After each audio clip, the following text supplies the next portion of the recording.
I've long admired the work of this organization, and it's really an honor to address such a distinguished group. But I hope that you'll indulge me this evening, because I'm not going to give the traditional speech that one might give at an event like this.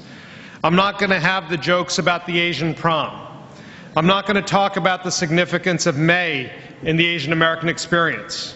I'm not going to talk about all the notable accomplishments of the Asian American community. That's because I don't think in this moment that I have the luxury to give that speech. Now, as the Congressman said, my name is Gurbir Grewal. I was born and raised in New Jersey. I went to college right here in Washington, D.C., and law school in Virginia. I was twice sworn in as a federal prosecutor, first in Brooklyn, then in New Jersey. Brooklyn. I was appointed by a Republican governor to be the Bergen County prosecutor, the chief law enforcement officer in Bergen County, the most populous county in New Jersey.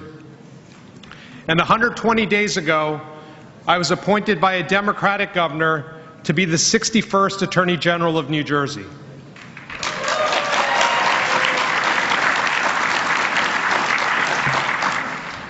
And just about a month ago, I was invited to speak to a group of young professionals at the offices of a major corporation in New Jersey. That day, my staff arrived earlier than I did, and they were let in without any incident. But when I got there, I was stopped at the security gate to the corporate campus by a security guard who told me that, quote, I wasn't on the list. After about 15 minutes of explaining to him that I was, in fact, the chief law enforcement officer for New Jersey, and I was, in fact, the 61st Attorney General of New Jersey, was I eventually allowed in to give a speech, ironically, about diversity and inclusion. Now, I'd like to think that this was an isolated incident, and I wish I could say that this was a one-time occurrence. But throughout my life, and regardless of the positions I've held, I faced these small indignities and humiliations. In supermarkets, in stadiums, in restaurants, in shopping malls, I've always felt the eyes of others on me. I've had children come up to me and ask me for 3 wishes, while their parents stood by and said nothing. I've had children ask me if I was Osama bin Laden, while their parents stood by and said nothing. I have been told to go back home so many countless times in such impolite terms, I can hardly remember where home is. And they didn't mean to go back to Glen Rock, New Jersey. And while I know that some things in this life are truly random, I have come to believe that the TSA's random selection of passengers may not be. I have been pulled out to secondary screening more times than I can remember. And sometimes I have endured these experiences alone, and other times I have endured them as my 3 young daughters watched. Some of this is obviously the result of ignorance, but some of this does go further than that. Scroll through any of the online comments about my work or my office or any news story. It can really be stomach-turning. I have been called a towelhead, a raghead, a terrorist. On the day I was nominated to become the 61st Attorney General, one commenter asked where I'd park my elephant. Others wondered what I'd be hiding in my turban on the stage with the governor. And since becoming Attorney General, death threats have become a fact of life for me. Now, as a public official, I know better than to scroll down on those comments. But there is something so instructive about those online commenters. Cloaked in anonymity, they speak with impunity. And as awful as these comments are, They provide a window into what people are thinking and what is going on in this country in this moment. And what's most troubling is that these vulgar comments are no longer confined to those dark recesses of the internet. They are now being said in our public squares. I don't think any of us in this room, in our lifetimes, imagine that we would ever see torch-bearing, hate-filled protesters yelling, "Jews will not replace us," out of all places on a college campus. And I certainly don't think any of us in this room in our lifetimes ever imagined that we would see people being confronted, physically accosted, and even killed for no other reason than what they look like, what they believe, or who they love. From the killing of Srinivas Kochibotla, an Indian engineer who was shot dead in Olathe, Kansas, after a gunman said to him to get out of this country, to the killing of Timothy Kaufman, who was fatally stabbed in New York City by an individual who wanted to kill black people, to the fatal stabbings of Ricky John Best and Talishan Namkai Meshe in Portland, Oregon, who were killed as they stood up to protect two women from an attacker who was hurling Islamophobic threats, to the killing of Heather Heyer, who was mowed down on the streets of Charlottesville by a white supremacist protester, to countless other attacks on mosques, on synagogues, on houses of worship, as well as numerous planned attacks that have been disrupted. These events serve as a stark reminder of how easily that hateful language can find its way back in our public discourse, become normalized, and escalate to physical violence when we choose to ignore it and when we fail to say anything. And as I stand here in our nation's capital tonight, I worry that too many of our leaders have failed us in this regard. Far too many of our leaders have accepted hate and anger and division as a normal part of our political discourse. And I believe that this acceptance is contributing to the rise in bias crimes that I'm seeing in my state and that we're seeing nationwide. And this is directly impacting the safety and well-being of our communities. So the question naturally is, what do we do about it? Well, in part, we push back. We hold accountable those who seek to harm others. As a chief law enforcement official, I will use all the tools at my disposal to protect those in danger. We will bring to justice any person who commits acts of violence against others, regardless of whether they're motivated by hatred of a particular race, religion, or ethnic group. But we must treat an act of hate against any group as an act of hate against all of us.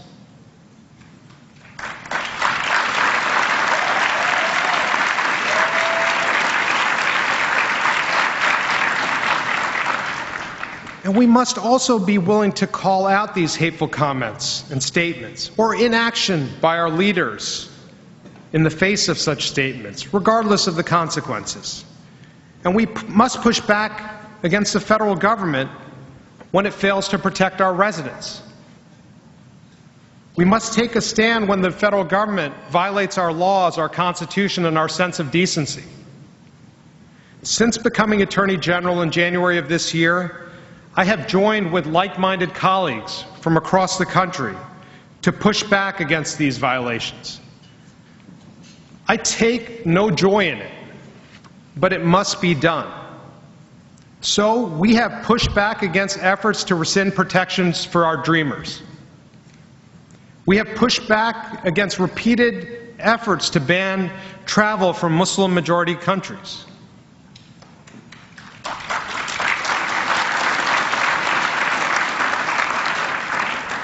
We pushed back at an attempt to add a question to the census, a question that serves no purpose other than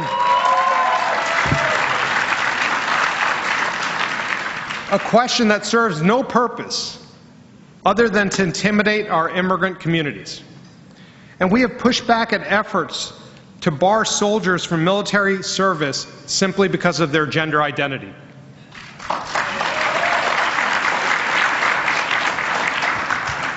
And we push back on attacks against labor, against consumers, against women, and attacks on our environment. And here's the thing, we stand ready in New Jersey to use our authority to challenge the federal government whenever and wherever it breaks the law.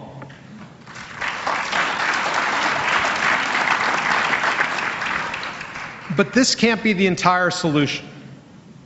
I reject the notion that the only way to reclaim this moment is by fighting the federal government at every single turn. I also reject the notion that we must devote all of our energy to attacking those who disagree with us. We will never defeat hate with more hate.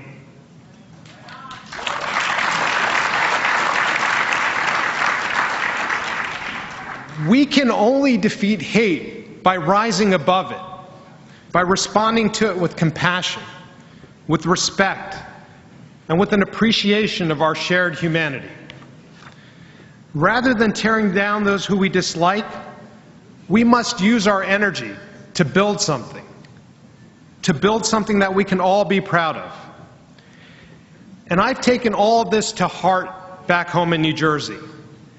That's why in the Garden State, we are using the powers of the Attorney General's office, not just to push back against Washington, but to build something that can stand as a model for the rest of the country. And we're doing it in a number of ways. At a time when it seems like the bonds between law enforcement and the communities they serve are breaking down, we are working tirelessly to strengthen police-community relations.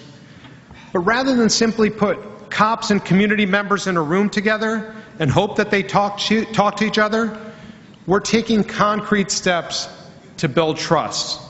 We have issued in our state a first-of-its-kind directive that calls on our law enforcement agencies to release footage of officer-involved shootings.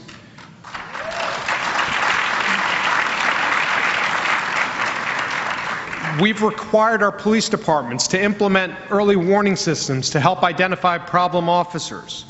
We're revising rules governing where and when law enforcement officers can inquire about immigration status. We are developing a statewide conviction review unit to assess claims of actual innocence by those convicted of serious crimes. We are training our law enforcement officers and our prosecutors on issues of implicit bias. And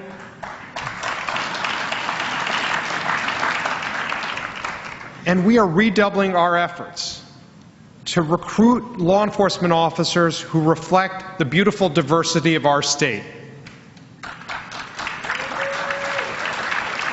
Now, our officers put their lives on the line every day to protect our safety and well-being, and these initiatives, these measures, are intended to ensure that their interactions with the community remain rooted in trust and mutual respect. We're working tirelessly on other issues as well, like tackling the opioid crisis. But rather than trying to arrest our way out of this problem, we're developing innovative solutions to tackle the underlying disease of addiction. We're developing a statewide response that offers comprehensive treatment options to those who are suffering. And we are building partnerships between law enforcement and mental health professionals so we can match individuals in crisis with the help that they need. So rather than suing the federal government, this is the work that really excites me, because this is our chance to show the country what it looks like when people, regardless of background, regardless of ideology, come together to actually solve problems. And this is our chance to serve as a model of good and responsible government, a model that is based not solely on opposing others, but on building an affirmative agenda that helps and improves the lives of our residents. So all of these efforts provide me some solace when I hear about those hateful comments online, or when I'm stopped at a security checkpoint, or even when I receive a threat because I don't, quote, look American. And I take a great deal of comfort knowing that people far greater than me and far braver than me have faced far worse than me. Over the course of our nation's history, attacks and insults have been hurled at people struggling for a better life. They have been directed at Native Americans, at African Americans, at Muslims, at Catholics, at so many marginalized and oppressed groups. They have been directed at labor activists organizing inside sweatshops, at Chinese immigrants as they built our railroads, at Japanese Americans as they endured the horrors of internment. They have been directed at women who campaigned for the right to vote or dared to speak out against sexual assault. And I know full well that they have been directed at so many individuals sitting in this room tonight. But part of what makes our country so great is that we rise above those attacks and we rise above those insults. And we come together to build something greater than stronger than existed before. We find ways to unite around common goals and principles and values. And we create communities that view our differences as a strength. We become engaged in civic life. We find ways to serve the public. We organize. We vote. We push relentlessly for progress. That, after all, is the beauty of America. Nearly 5 decades ago, my parents, like many of your parents, took a huge leap of faith and crossed oceans to come to this country in search of a better life for themselves and for their family. Like so many others before them, they came in pursuit of the promise of the American dream, that notion that no matter what you look like, what you believe or don't, who you love, how you worship, you can achieve success in this country if you're ready to work hard. And in so many ways, they realized that dream. They found that better life.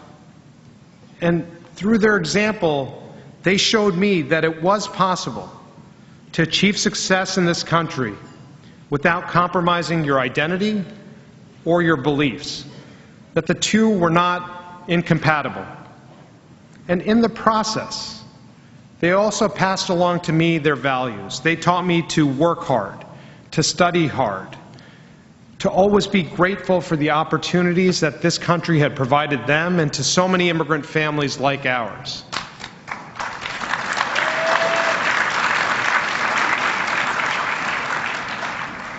And importantly, they taught me to give back, because to whom much is given, much is required.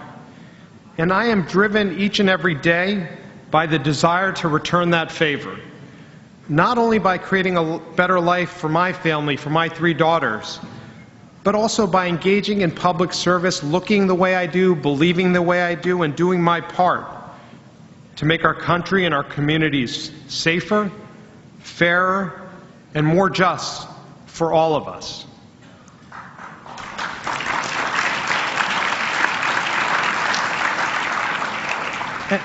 And I urge each of you to do the same. Because as more and more of us from the AAPI community, from all communities for that matter, come together and push back together through public service, through engagement, through involvement, I know that we can reclaim this moment as we have done so many times before when our democracy has been challenged. And we can ensure that the generations that follow us can live in a society, that my 3 daughters can live in a society free from hatred, free from violence, and realize their own American dream. And that's exactly why groups like APACS exist. That's why this evening we honor the accomplishments of those who advance the cause of justice, like Senator Hirono, Jack Wong, Preetha Bansal, and Daniel Dae Kim. But it must start with all of us in this room, and it must start now, because as Dr. King said, our tomorrow is today, and this is our fierce urgency of now.